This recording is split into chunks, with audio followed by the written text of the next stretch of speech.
Yon, good morning mga kalapatits. Kaya gising lang natin, no. Yun nga mga kalapatits, magpapakain tayo ng mga ibon natin. Yan. Bigla na lang nakita ko may ibon dito sa baba. Kulay puti. So kilalang kilala na natin kung sino. Si White Payat. Gift bird ni Boss Ivan Manlutak. Rogus Bogus Loop TV. Naka-inbreed to mga kalapatits. Inbreed niya to eh. Anak to ni Brown Payat. Yan, no. Nawala to sa self-toss training nung last lap. Nag-training tayo nung last lap mga kalapatits ng 122 km air distance. Doon natin sila tinos, no.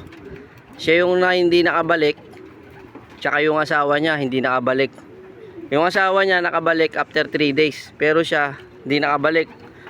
Siguro nangitlog yung asawa niya doon sa area na kung saan nangitlog. Baka ganun lang nangyari. Iniwan nung naglimlim sila doon ng ilang araw, pati yung hen siguro hindi iniwan yung itlog. Tapos nung 3 araw na lumipad na siguro yung hen, nakauwi na siya, baka iniwan niya, baka nilimliman niya yung itlog doon, baka hindi niya iniwan. Ngayon lang siya nakabalik, oh. Medyo nagrugi yung mukha niya.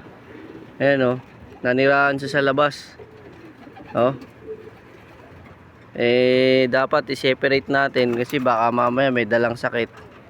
Hindi natin masabi. Ilalagay muna natin siya dun, pansamantala. Pag nahuli natin siya, tingnan natin kung malakas siya. Mukha naman siyang okay. Pero for the safety purpose, kailangan natin siya iwalay.